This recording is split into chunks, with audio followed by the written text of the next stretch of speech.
प्यारे साथियों नमस्कार। आज के इस महत्वपूर्ण क्लास में आप सभी का स्वागत है। अगर आप भी बिहार बोर्ड से 12th का बोर्ड परीक्षा इस बार देने वाले हैं तो आज का यह छोटा सा वीडियो आप लोगों के लिए काफ़ी ज़्यादा महत्वपूर्ण होने वाला है, क्योंकि आज के इस महत्वपूर्ण क्लास में हम मनोविज्ञान यानी कि साइकोलॉजी के टॉप 70 क्वेश्चन का डिस्कशन करने वाले हैं, जो कि आपके बोर्ड परीक्षा के लिए काफ़ी ज़्यादा महत्वपूर्ण है।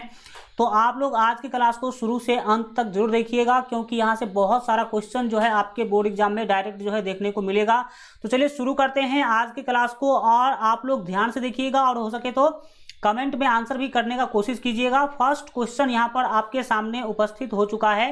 क्वेश्चन के द्वारा जो है यहाँ पर आपसे पूछा जा रहा है। फर्स्ट क्वेश्चन है कि जब दो अभिप्रेरकों के बीच संघर्ष होता है उसे क्या कहा जाता है। जब दो अभिप्रेरकों के बीच संघर्ष होता है तो उसे क्या कहते हैं, ये आपको प्यारे साथियों बताना है। तो 1 के लिए जो राइट आंसर हो जाएगा वो आपका हो जाएगा सी, अभिप्रेरकों का संघर्ष। क्योंकि दो अभिप्रेरक आपस में संघर्ष करते हैं तो ये तो अभिप्रेरकों का संघर्ष कहलाएगा, न कि मनोवृत्तियों का, न ही संवेगों का। नेक्स्ट क्वेश्चन हमारे स्क्रीन पर आ चुका है। निम्नांकित में कौन मनोविच्छेदी विकार नहीं है। मनोविच्छेदी विकार निम्नलिखित में से कौन सा नहीं है, यह आपको बताना है। तो 2 के लिए यहाँ पर जो राइट आंसर होगा वो आपका सी हो जाएगा। यानी आप याद रखेंगे कि तीव्र तनाव विकार जो है वो मनोविकारी विकार नहीं है, यह आप याद रखने का कोशिश करेंगे। नेक्स्ट क्वेश्चन आपके सामने में है कि कौन समूह का हम समूह कहलाता है। कौन निम्नलिखित में से कौन जो है समूह का जो है ना, समूह जो है ना वो हम समूह कहलाता है। तो कौन समूह हम समूह कहलाता है यह आपको बताना है। तो 3 के लिए जो राइट आंसर हो जाएगा वो आपका सी हो जाएगा। याद रखेंगे अंतः समूह जो है वो हम समूह भी कहलाता है। तो सी ऑप्शन यहाँ पर आपका बिल्कुल सही हो जाएगा। आपके सामने आ चुका है 4 नंबर क्वेश्चन। पूछा जा रहा है कि एकाकी परिवार की संरचना कैसी होती है। तो एकाकी परिवार की संरचना कैसी होती है यह आपको बताना है। परिवार आपको पता होगा कि जो है ना जॉइंट फैमिली और सिंगल फैमिली। तो एकाकी परिवार मतलब सिंगल फैमिली के बारे में बात किया जा रहा है। तो यहाँ पर 4 के लिए सही आंसर हो जाएगा सी, यानी कि घनिष्ठता। इसमें घनिष्ठता होते हैं, जितने ही लोग होते हैं उसमें घनिष्ठता देखने को मिलता है। नेक्स्ट आपके 5 नंबर क्वेश्चन है कि निर्धनता के पर्यावरणीय कारकों में निम्नांकित में से किसे नहीं शामिल करेंगे। यानी कि निर्धनता के लिए कौन जो है जिम्मेवार नहीं है। तो यहाँ पर आपका पर्यावरणीय जो है ना कारकों को बताना है कि निम्नलिखित से कौन पर्यावरणीय कारक हो सकते हैं निर्धनता का, यानी कि गरीबी का। तो देखिए कम मजदूरी मिलेगा तो ये तो गरीबी का जो है ये है, लेकिन कौन नहीं है ये आपको बताना है। तो आलस्य, ठीक है। यहाँ पर 5 के लिए डी ऑप्शन आपका बिल्कुल सही हो जाएगा, ये आप याद रखने की कोशिश करेंगे। नेक्स्ट क्वेश्चन प्यारे साथियों आपके 6 नंबर आ चुके हैं। वुंट कहाँ के रहने वाले थे। वुंट मनोवैज्ञानिक है, तो उनके बारे में आपको बताना है कि ये कहाँ के रहने वाले थे। और आगे हम आप लोगों को बताएंगे कि आखिर इसका PDF आप लोग कहाँ से प्राप्त कर सकते हैं। तो आप लोग ध्यान से क्लास को देखने का कोशिश करिए। इसका PDF भी आप लोगों को जरूर दिया जाएगा। कहाँ से डाउनलोड करना है वो हम आप लोग को बताने वाले हैं आगे, तो ध्यान से पहले इस चीज़ों को देखेंगे। तो वुंट के बारे में पूछा जा रहा है। वुंट कहाँ के रहने वाले हैं, तो याद रखेंगे वो जर्मनी के रहने वाले थे। तो आपका सी ऑप्शन जर्मनी बिल्कुल जो है सही आंसर हो जाएगा। अगला है कि गार्डनर, इनका पूरा नाम है हावर्ड गार्डनर, ठीक है। हावर्ड गार्डनर ने अभी तक कुल कितने प्रकार के बुद्धि का पहचान किया है। तो इन्होंने याद रखेंगे अभी तक 8 प्रकार के बुद्धि का जो है पहचान ये कर चुके हैं। बहुबुद्धि सिद्धांत के बारे में इन्होंने बात किया था। तो डी ऑप्शन आपका बिल्कुल जो है सही आंसर हो जाएगा। नेक्स्ट क्वेश्चन है कि स्टर्नबर्ग, ठीक है, के अनुसार बुद्धि की श्रेणी होती है। बुद्धि की कितनी श्रेणी होती है यह आपको बताना है। तो 8 के लिए राइट आंसर आपका डी होगा 3। बुद्धि की 3 श्रेणी होती है। तो डी ऑप्शन आपका बिल्कुल सही हो जाएगा स्टर्नबर्ग के अनुसार। नेक्स्ट क्वेश्चन है कि किस अभिक्षमता को AST के नाम से जाना जाता है। किस अभिक्षमता को AST के नाम से जाना जाएगा ये आपको बताना है। सीधा सीधा आपको याद रखना है कि जो है ना AST का पूरा नाम भी आप कह सकते हैं उस चीज़ों को। तो 9 के लिए आपका राइट आंसर सी हो जाएगा, याद रखेंगे। आर्म्ड, ठीक है, सर्विसेज अभिक्षमता, आर्म्ड सर्विसेज अभिक्षमता, सी ऑप्शन आपका बिल्कुल सही हो जाएगा। नेक्स्ट क्वेश्चन है निम्नांकित में से, ठीक है, विशिष्ट बालक नहीं है। विशिष्ट बालक वह होते हैं जिसमें कुछ स्पेशल होता है या फिर कुछ कमी होता है। तो प्रतिभाशाली बालक तो विशिष्ट होते हैं, यह आपका आंसर नहीं होगा। सामान्य बालक जो है ना वो विशिष्ट नहीं होते हैं, यानी कि 10 का राइट आंसर हो जाएगा सामान्य बालक। जो सामान्य है वो विशिष्ट नहीं है, ठीक है। या फिर कोई मानसिक दुर्बल बालक है, ये भी विशिष्ट के श्रेणी में रखा जाता है, इसमें भी कुछ स्पेशल चीजें हैं। विकलांग बालक भी विशिष्ट के श्रेणी में रखा जाता है, तो यह भी आपका आंसर नहीं होगा, ठीक है। नेक्स्ट बात करेंगे प्यारे बच्चों, आपके 11 नंबर क्वेश्चन के लिए निम्न में से कौन प्रतिबल का स्रोत नहीं है। प्रतिबल का स्रोत कौन सा नहीं है? तो 11 के लिए आपका राइट आंसर हो जाएगा बी। याद रखेंगे, सामाजिक प्रतिबल जो है यह प्रतिबल का स्रोत नहीं माना जाता है, यह आप याद रखेंगे। नेक्स्ट क्वेश्चन है कि TAT, ठीक है, व्यक्तित्व मापन किस प्रकार का परीक्षण है। TAT व्यक्तित्व मापन जो है किस प्रकार का परीक्षण है, यह आपको बताना है। तो 12 के लिए राइट आंसर आपका बी हो जाएगा, याद रखेंगे, आत्म विवरण, ठीक है, आविष्कारिका का।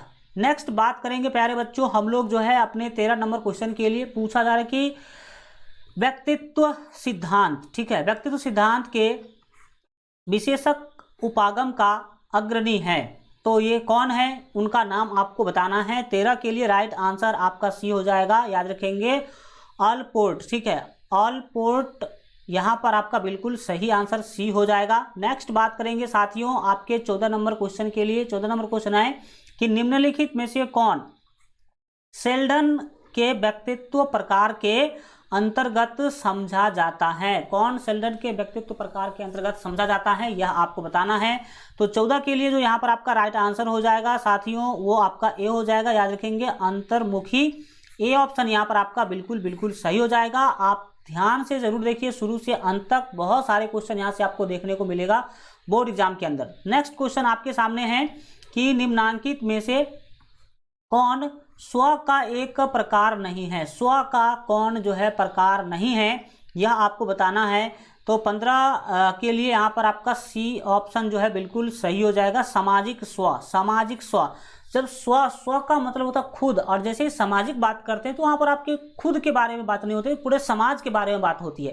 तो आपका सी ऑप्शन जो है सही हो जाएगा, सामाजिक स्व नहीं है, ठीक है। नेक्स्ट बात करेंगे हम लोग किसने आत्मसिद्ध, ठीक है, की अवधारणा को प्रस्तुत किया। आत्मसिद्ध का जो अवधारणा है इसको किसने जो है प्रस्तुत किया था, यह बताना है। तो 16 के लिए सी ऑप्शन यहाँ पर आपका बिल्कुल सही हो जाएगा, फ्राइड। फ्राइड, सी ऑप्शन आप बिल्कुल याद रखेंगे, सिगमंड फ्राइड इनका पूरा नाम है। नेक्स्ट बात करेंगे 17 नंबर क्वेश्चन, निम्नांकित में कौन स्व यानी कि अहम का संज्ञानात्मक पहलू है।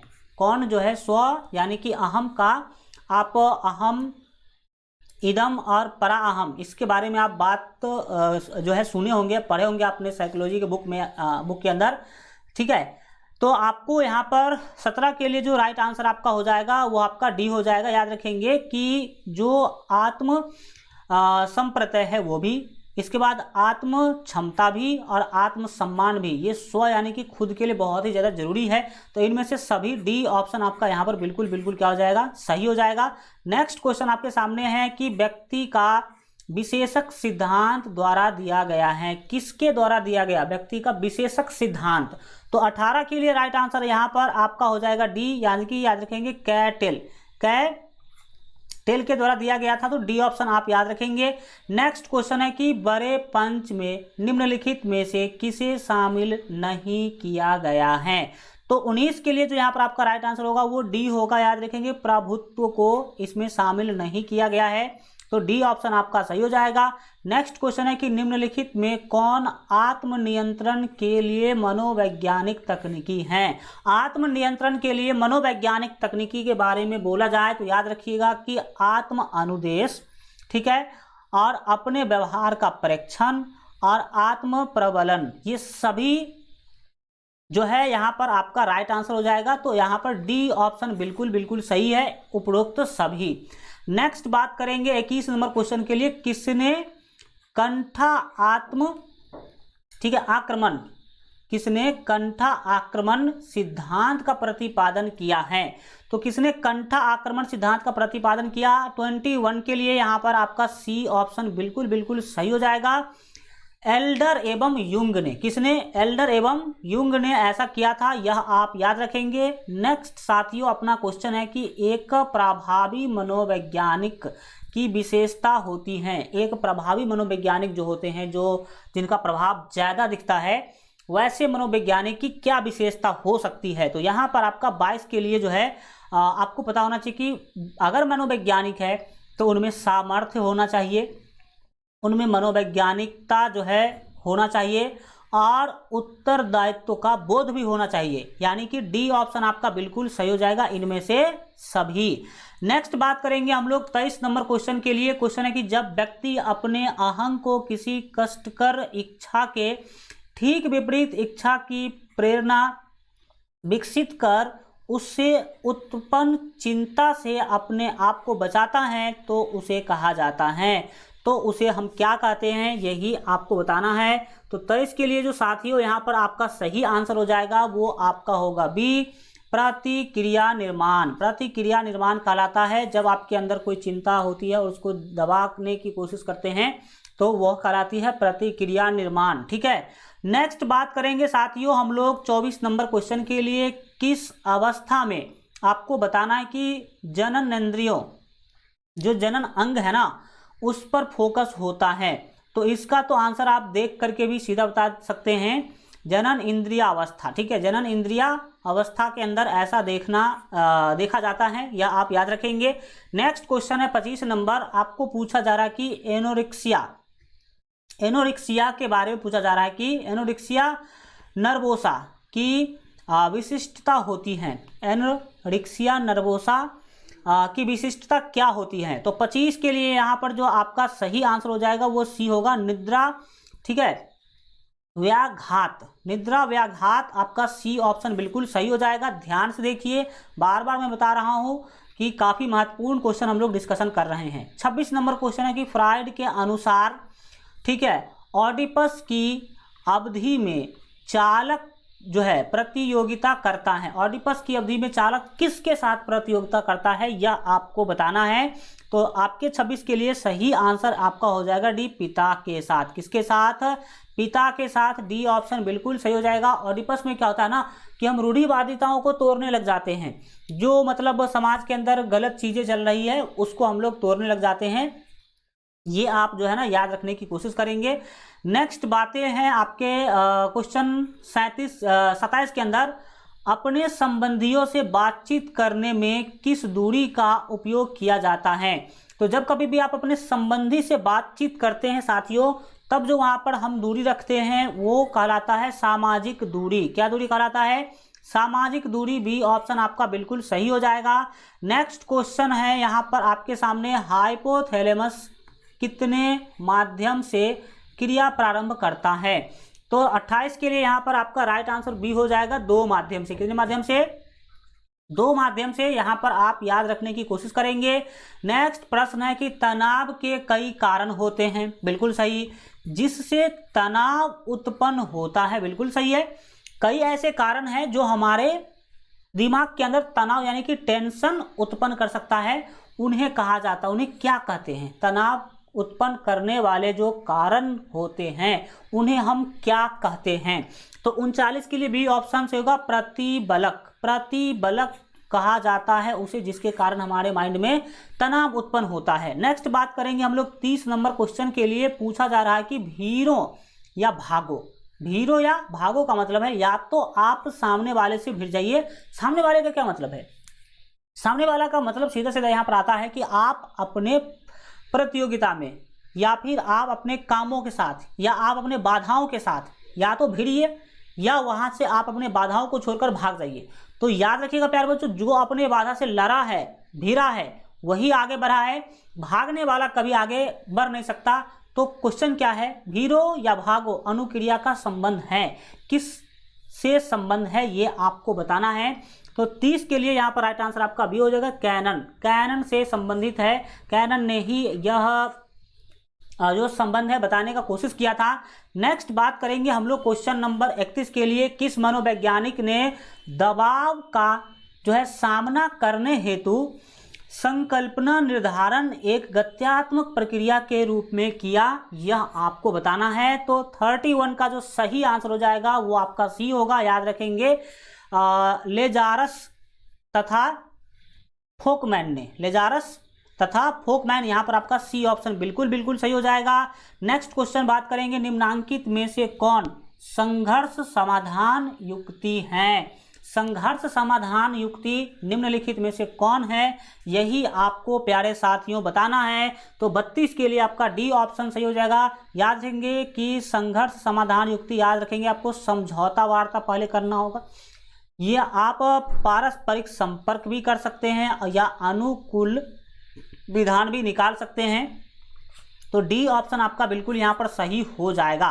नेक्स्ट बात करेंगे साथियों आपके 33 नंबर क्वेश्चन के लिए, असामान्य व्यवहार तथा सामान्य व्यवहार में क्या अंतर है, वही आपको बताना है। अंतर होता है, क्या अंतर होता है, यही आपको बताना है। तो 33 के लिए राइट आंसर हो जाएगा आपका सी, केवल गुण का। केवल किसका अंतर होता है? गुण का। जिसमें अच्छा गुण होगा वो सामान्य व्यवहार करेगा, जिसमें अच्छा गुण नहीं होगा वो असामान्य व्यवहार करेगा, ठीक है, अल्टर टाइप व्यवहार करेगा। नेक्स्ट प्यारे साथियों आपका 34 नंबर क्वेश्चन है कि किसी सामान्य प्रक्रिया को असामान्य रूप से बार बार दोहराने की व्याधि को क्या कहते हैं? कोई सामान्य प्रक्रिया है और उसको असामान्य रूप से आप क्या कर रहे हैं? बार बार दोहरा रहे हैं, ठीक है। जो साधारण काम है उसको जटिल बना रहे हैं, बार बार उसको रिपीट कर रहे हैं, तो ये व्याधि जो होती है इसको क्या कहते हैं? तो 34 के लिए जो राइट आंसर होगा वो होगा डी, मनोग्रसित व्याधता। जो दिमाग से मतलब हल्का कमजोर लोग होते हैं या फिर आप कह लीजिए कि हल्का माइंड डिस्टर्ब लोग होते हैं, वो नॉर्मल से बातों को भी बार बार दोहराने का कोशिश करता है, यह आप याद रखेंगे। 34 के बाद साथियों हम चलेंगे 35 नंबर क्वेश्चन पर। पूछा जा रहा है कि नलिका विहीन ग्रंथि कौन ग्रंथि का नाम है? नलिका विहीन ग्रंथि यानी कि जिसमें नलिका नहीं होती है, वो निम्नलिखित में से कौन है? तो 35 के लिए आपका सही आंसर हो जाएगा एड्रिनल ग्रंथि। कौन? तो एड्रिनल ग्रंथि, सी ऑप्शन आप याद रखेंगे। साथियों हमारा अगला क्वेश्चन है, निम्नलिखित में से कौन सामाजिक प्रतिबल है? सामाजिक प्रतिबल कौन है? तो 36 के लिए बी ऑप्शन से होगा कुंठा। कुंठा का मतलब है कि आप चुप रहिए, कुछ मत बोलिए, इसी को कुंठा कहा जाता है, ठीक है। नेक्स्ट क्वेश्चन है आपके सामने 37, निम्नांकित में कौन मनोविदालिता का एक प्रकार नहीं है? मनोविदालिता का एक प्रकार कौन नहीं है? तो 37 के लिए यहाँ पर आपका राइट आंसर ए हो जाएगा। याद रखेंगे विघटित मनोविदालिता। विघटित मनोविदालिता आपका सही आंसर हो जाएगा, ये मनोविदालिता का प्रकार ही नहीं है। नेक्स्ट बात करेंगे साथियों हम लोग अगले प्रश्न 38 नंबर क्वेश्चन के लिए। 38 नंबर क्वेश्चन क्या बोल रही है, इस चीज़ों को ध्यान से समझने की कोशिश करेंगे। निम्नलिखित में कौन, ठीक है, निकोटीन की श्रेणी में आता है? मतलब कौन ऐसा नशा है जिसमें निकोटीन पाया जाएगा? जिसमें निकोटीन पाया जाएगा उसके बारे में यहाँ पर आपको बताना है। तो याद रखिएगा निकोटीन तंबाकू में पाया जाता है। तो सी ऑप्शन आपका बिल्कुल बिल्कुल सही आंसर हो जाएगा। और तंबाकू कैंसर का सबसे बड़ा स्रोत है, इसीलिए आप तंबाकू से दूर रहे, तंबाकू से बने उत्पादों से भी दूर रहें। नेक्स्ट बात करेंगे हम क्वेश्चन नंबर 39 के लिए, मेस्कालाइन, ठीक है। मेस्कालाइन एक क्या है यह आपको बताना है। मेस्कालाइन जो है ना वो क्या चीज़ है? तो आपको बता दें कि 39 का सही आंसर बी हो जाएगा, निकोटीन है एक प्रकार का। मेस्कालाइन क्या है? एक प्रकार का निकोटीन है, यह आप याद रखें।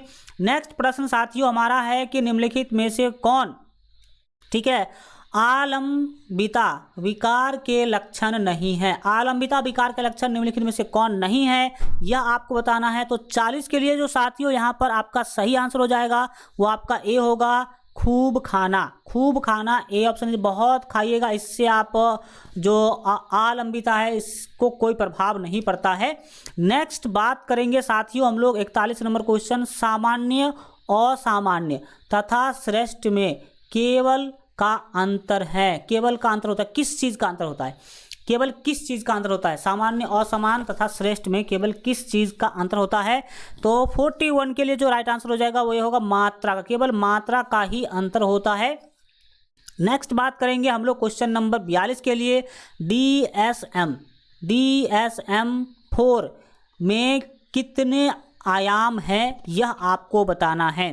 तो 42 के लिए जो राइट आंसर हो जाएगा वो आपका ए होगा, याद रखिए 5। कितने आयाम है? 5 आयाम है।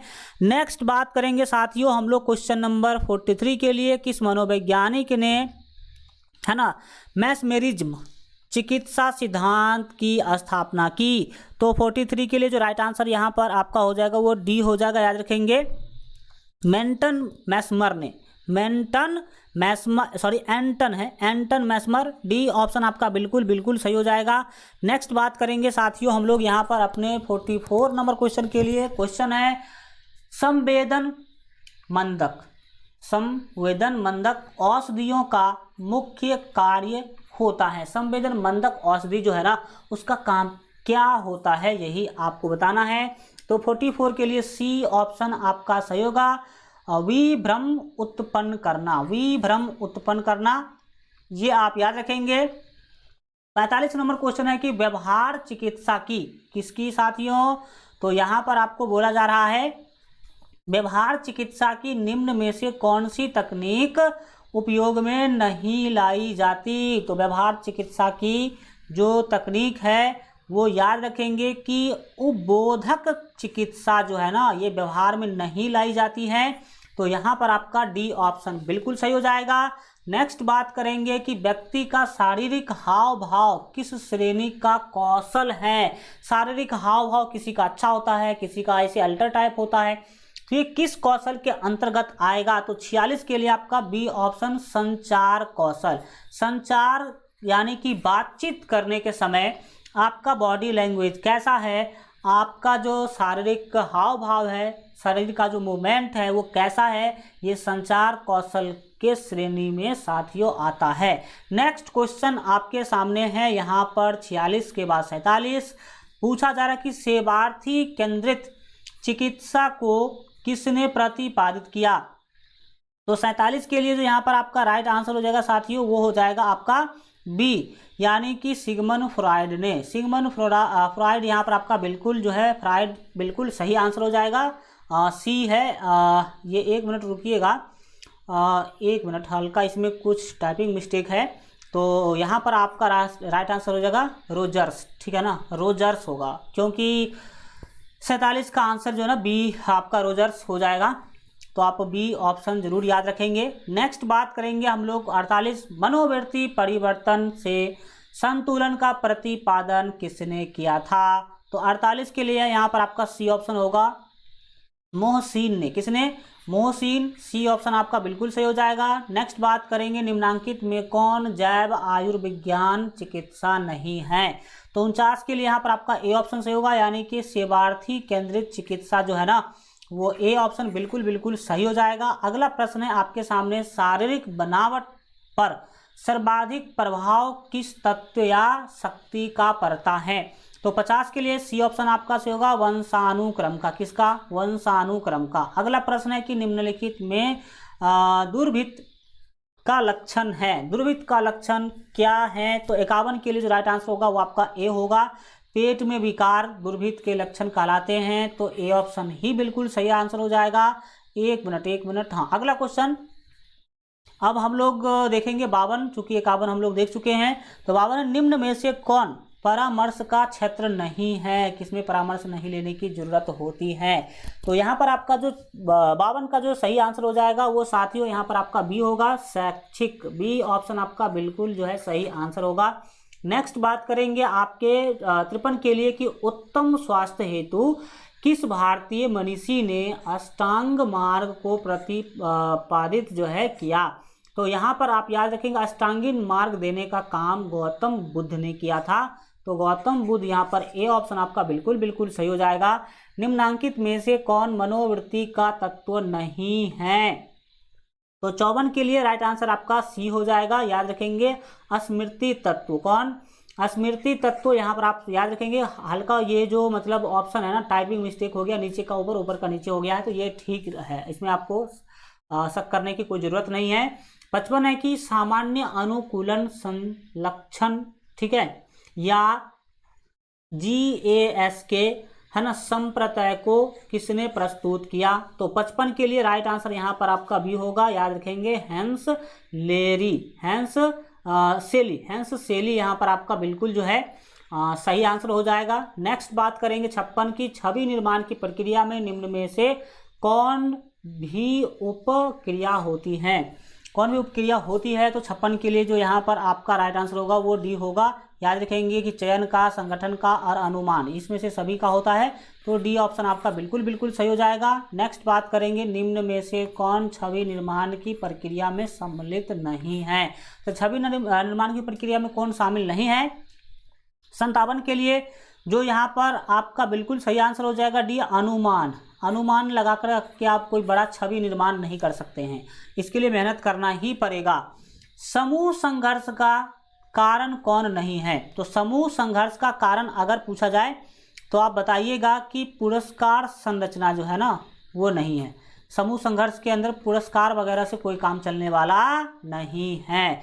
किसी समूह में यदि समग्रता बहुत अधिक मात्रा में बढ़ जाती है तो उसका क्या परिणाम होता है?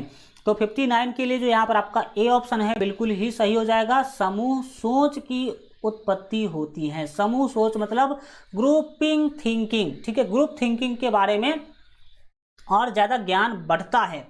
इसके बाद हम देखेंगे प्यारे साथियों, आपके 60 नंबर क्वेश्चन, किसी शिक्षक द्वारा अपने छात्र को आदेश देना किस चीज़ का उदाहरण है? किसका उदाहरण है यह आपको बताना है। तो 60 के लिए जो बिल्कुल बिल्कुल सही आंसर यहाँ पर हो जाएगा वो अनुपालन। अगर शिक्षक कोई आदेश दे रहा है तो बच्चा उसको पालन करना चाहिए, तो अनुपालन का उदाहरण है। नेक्स्ट बात करेंगे 61 नंबर प्रश्न के लिए, निम्नांकित में से कौन समूह संरचना का तत्व नहीं है? तो 61 के लिए राइट आंसर आपका बी हो जाएगा, मानक। मानक बी ऑप्शन बिल्कुल बिल्कुल यहाँ पर आपका सही हो जाएगा। नेक्स्ट बात करेंगे साथियों हम लोग 62, किसने समूह का वर्गीकरण प्राथमिक समूह तथा द्वितीयक समूह में किया है? तो प्राथमिक समूह तथा द्वितीयक समूह में किसने समूह का वर्गीकरण किया है यह आपको सिंपली बताना है। तो 62 के लिए साथियों जो आपका सही आंसर हो जाएगा वो ए होगा, मैकाइवर, ठीक है, मैकाइवर, ए ऑप्शन बिल्कुल बिल्कुल सही है। नेक्स्ट साथियों देखेंगे क्वेश्चन नंबर आपका 63, अनुरूपता पर, ठीक है, अनुरूपता पर अग्रगमन प्रयोग किन मनोवैज्ञानिकों द्वारा किया गया है? तो 63 के लिए आपका बी ऑप्शन बिल्कुल सही होगा, ठीक है। क्वेश्चन से ही पता चल गया, वैज्ञानिकों मतलब दो व्यक्ति हैं, कोई एक नहीं है, तो शरीफ एवं एस, बी बिल्कुल बिल्कुल सही आंसर हो जाएगा। 63 के बाद 64 नंबर क्वेश्चन, निम्न में से कौन अनुरूपता का निर्धारक है? अनुरूपता का निर्धारक कौन है? तो 64 के लिए आपका डी ऑप्शन सही होगा, क्योंकि याद रखेंगे अनुरूपता के लिए समूह का आकार भी निर्धारक होता है, समूह का संगठन और समूह की शक्ति भी। तो डी ऑप्शन आपका बिल्कुल बिल्कुल सही हो जाएगा। नेक्स्ट प्रश्न आपके सामने है कि समूह ध्रुवीकरण से संप्रत्यय का, ठीक है, समूह ध्रुवीकरण से संप्रत्यय का प्रतिपादन किसके द्वारा किया गया? तो 65 के लिए जो यहाँ पर आपका सही आंसर होगा वो बी होगा, याद रखेंगे, मोस्कोविसी एवं फ्रेजर, सी सॉरी एक मिनट रुकिएगा, हल्का इसमें भी आपको समझना पड़ेगा कि 65 का बी ऑप्शन सही है, तो यहाँ पर बी रखा हुआ है। तो फ्रेशनर एवं शेल्डन ने, फ्रेशनर एवं शेल्डन, बी ऑप्शन आप याद रखेंगे। नेक्स्ट साथियों की पर्यावरणीय मनोवैज्ञानिकों ने पर्यावरण संरक्षण के किस माध्यम पर बल दिया है? तो आपके यहाँ पर जो 66 के लिए सही आंसर होगा वो डी होगा, उपयुक्त सभी, यानी कि पूर्व व्यवहार अनुबोधक के रूप में भी, पश्च व्यवहार पुनर्बलन पर भी और पर्यावरणीय शिक्षा पर भी, क्योंकि जब तक पर्यावरण के बारे में शिक्षा नहीं होगा समाज में, जनता के पास, तब तक वो कैसे ही कर पाएगा। तो डी ऑप्शन आपका बिल्कुल सही होगा। पर्यावरण का संरक्षण करने के लिए तो उसका शिक्षा जरूरी है, उसके बारे में जानकारी जरूरी है। वातावरणीय प्रदूषण किस रूप में हो सकता है? तो वातावरण तो वायु प्रदूषण से भी होता है, जल प्रदूषण से भी होता है और मृदा के प्रदूषण से भी होता है। तो डी ऑप्शन आपका बिल्कुल बिल्कुल सही हो जाएगा। नेक्स्ट क्वेश्चन है कि साक्षात्कार का उद्देश्य है। कई बार लोग सोचते हैं कि साक्षात्कार मतलब इंटरव्यू होता है, तो सामने सामने बैठ करके केवल जो क्वेश्चन आंसर पूछना ही केवल साक्षात्कार है। तो ऐसा कोई बात नहीं है। आमने सामने के संपर्क से सूचना प्राप्त करना भी साक्षात्कार है, क्योंकि आमने सामने बैठ करके आप ये कर सकते हैं। और परिकल्पनाओं के स्रोत भी साक्षात्कार है, अवलोकन के लिए अवसर पाना भी साक्षात्कार है। तो डी ऑप्शन इनमें से सभी आपका बिल्कुल बिल्कुल सही हो जाएगा। 69 नंबर क्वेश्चन है कि निम्नलिखित में किसे मनोविज्ञान के, ठीक है, मूल्यांकन विधि के यंत्र के रूप में नहीं समझा जाता है। तो निम्नलिखित में से किसे मनोविज्ञान के मूल्यांकन विधि के यंत्र के रूप में नहीं समझा जाता है। तो आपका 69 जो है ना, इसका सही आंसर प्यारे बच्चों ए हो जाएगा, मनोवैज्ञानिक परीक्षण। मनोवैज्ञानिक परीक्षण आपका ए ऑप्शन बिल्कुल सही होगा। पीडीएफ के बारे में साथियों हम आपको बता दें कि पीडीएफ आपको मिलेगा LGR स्टडी STUDY ऐप पर, LGR स्टडी ऐप पर मिलेगा, जिस ऐप का लिंक इस वीडियो के डिस्क्रिप्शन में भी है, और या तो आप प्ले स्टोर से भी डाउनलोड कर सकते हैं ऐप को। बिल्कुल फ्री में आपको वहां पर पीडीएफ इस क्लास का आपको मिल जाएगा, फ्री पीडीएफ वाले सेक्शन में। ठीक है, अब हम बात करेंगे आगे, और अगला क्वेश्चन आपके सामने है, इनमें से कौन, ठीक है, परामर्श की प्रविधियां नहीं हैं। तो परामर्श की प्रविधियां कौन नहीं है। तो 70 के लिए साथियों यहाँ पर आपका ए ऑप्शन होगा, निर्देश परामर्श। ए ऑप्शन बिल्कुल बिल्कुल सही हो जाएगा। इस तरह से आज का क्लास हमारा संपूर्ण होता है। मिलेंगे साथियों हम लोग अगले क्लास में इसी जोश जुनून के साथ। तो आप लोग जरूर अगले क्लास में भी मिलने का कोशिश करिए। Thank you so much, good bye, take care. और चैनल को सब्सक्राइब नहीं किए हैं तो जरूर सब्सक्राइब कर लीजिए, बेल आइकन प्रेस करके ऑल पर सेलेक्ट कर लीजिए, क्योंकि रोज अब आप लोगों को इस चैनल पर इस तरह का क्लास, जबरदस्त क्लास देखने को मिलेगा।